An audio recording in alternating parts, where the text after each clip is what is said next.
नमस्कार, आप देख रहे हैं 4 PM और मैं हूं अभिषेक मिश्रा।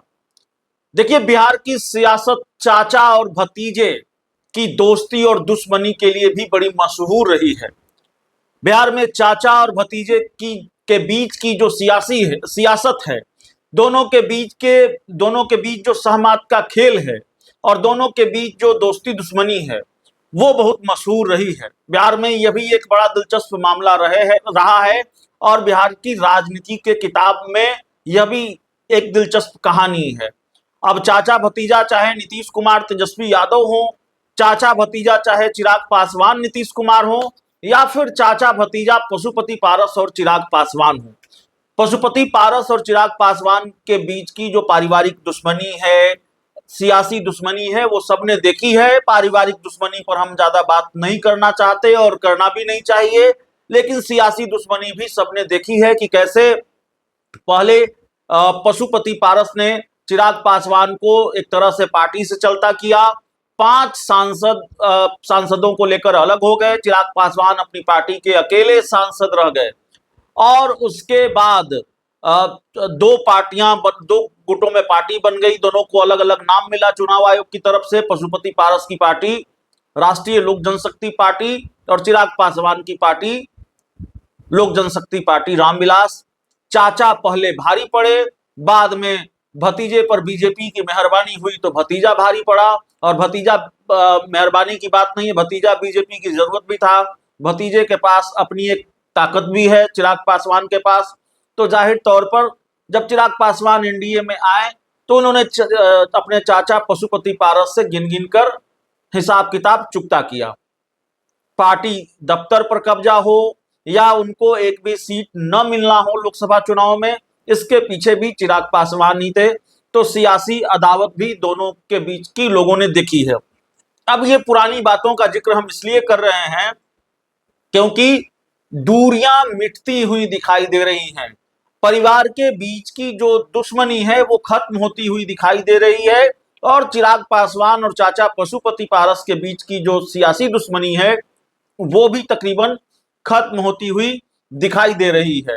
दरअसल एक तस्वीर सामने आई है, हालांकि ऐसी तस्वीरें पहले भी सामने आ चुकी हैं, जब कुछ खास मौकों पर चिराग पासवान ने अपने चाचा पशुपति पारस का पैर छूकर आशीर्वाद लिया है। और नीतीश कुमार को लेकर भी यही स्थिति रही चिराग पासवान की। नीतीश कुमार पर एक तरफ वो हमले का एक भी मौका नहीं छोड़ते, लेकिन जब भी मुख्यमंत्री नीतीश कुमार सामने आते तो चिराग पासवान पैर छूकर आशीर्वाद लेते। तो दरअसल खगड़िया जिले के शहर बन्नी की खबर है, जो चिराग पासवान का, उनके पिता स्वर्गीय रामविलास पासवान का, पशुपति पारस का पैतृक गांव है, जहां रामविलास पासवान का जन्म हुआ।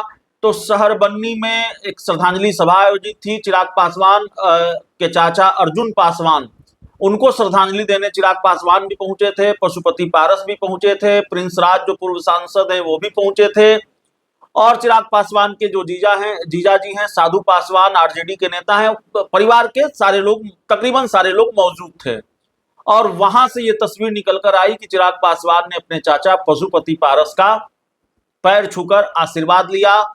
और जो सबसे खास तस्वीर आई, जो पहले कभी देखने को नहीं मिली, चिराग पासवान अपने चाचा पशुपति पारस का आशीर्वाद इससे पहले भी ले चुके हैं, लेकिन जो शायद पहले कभी देखने को नहीं मिली दुश्मनी के बाद, पार्टी टूटने के बाद, वो ये कि चिराग पासवान ने अपने चचेरे भाई प्रिंस राज को भी गले लगाया। तो यह भी एक तस्वीर निकलकर सामने आ रही है।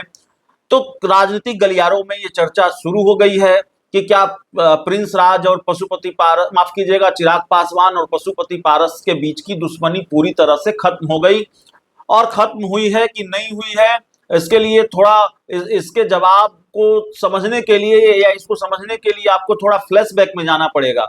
विधानसभा चुनाव के दौरान, बिहार में विधानसभा चुनाव 2025 में हुआ, उस चुनाव के दौरान चिराग पासवान का एक बयान आया। उन्होंने कहा कि वो इस पारिवारिक लड़ाई को अब आगे नहीं बढ़ाना चाहते। उनका बयान इस संदर्भ में आया कि पशुपति पारस ने अपने पुत्र यशराज पासवान को अलौली विधानसभा सीट से उम्मीदवार बनाया, जहां से रामविलास पासवान कभी विधायक बने थे।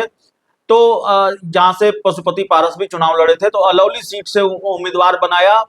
और चिराग पासवान के बारे में ये कहा गया कि उन्होंने अलौली की सीट अपने पैतृक अपने गृह जिले की सीट इसलिए छोड़ दी, या अलौली जो बहुत मायने रखता है चिराग पासवान के लिए, वो सीट इसलिए छोड़ दी, गठबंधन में उस सीट की डिमांड इसलिए नहीं की क्योंकि उनके चचेरे भाई चुनाव लड़ रहे थे। और चिराग पासवान से जब इस संदर्भ में सवाल पूछा गया तो उन्होंने यही बात कही कि वो पारिवारिक लड़ाई को और आगे नहीं ले जाना चाहते हैं, मेरा भाई वहां से चुनाव लड़ रहा था इसलिए हमने ये सीट नहीं ली, इस तरह का बयान चिराग पासवान का आया था। तो दुश्मनी खत्म हो गई है, तो दूसरी चर्चा भी शुरू हुई है। एक चर्चा तो यह है कि क्या दुश्मनी पूरी तरह से खत्म हो गई है, लेकिन दूसरी चर्चा यह भी है कि क्या दो अलग अलग पार्टियां हैं अब अभी चिराग पासवान और पशुपति पारस की। चिराग पासवान की पार्टी है लोक जनशक्ति पार्टी रामविलास, जिसके पास 5 सांसद हैं, 19 विधायक हैं, और दूसरी तरफ पशुपति पारस की पार्टी है जिसके पास सांसद भी 0 हैं, विधायक भी 0 हैं। क्या पशुपति पारस की पार्टी का विलय चिराग पासवान की पार्टी में हो सकता है, और क्या ये पार्टी एक बार फिर एक हो सकती है? देखिए, पशुपति पारस के लिए अब पशुपति पारस आगे कोई राजनीति करेंगे या राजनीति में सक्रिय रहेंगे ऐसा लगता नहीं है। उम्र और तबीयत आड़े आती है, तो जाहिर तौर पर प्रिंस राज पासवान और यश राज पासवान दोनों के लिए दोनों को सेटल करने के लिए क्या चिराग पासवान से कोई समझौता होगा, ये बड़ा सवाल है। प्रिंस राज पासवान और यश राज पासवान क्या चिराग की पार्टी में शामिल होंगे, क्या पार्टी का विलय होगा, ये सारी चर्चाएं हैं। हालांकि इसमें कहीं किसी तरह की बात करना या दावा करना अभी जल्दबाजी होगी, लेकिन जाहिर तौर पर ऐसी चर्चा है कि ये हो सकता है। चिराग पासवान का हृदय परिवर्तन हुआ है, दिल पसीजा है, और चिराग पासवान अगर पुरानी बातों को भूल रहे हैं या भूल गए हैं तो संभव है कि यश राज पासवान और प्रिंस राज के लिए अच्छी खबर आ सकती है। बहुत बहुत धन्यवाद।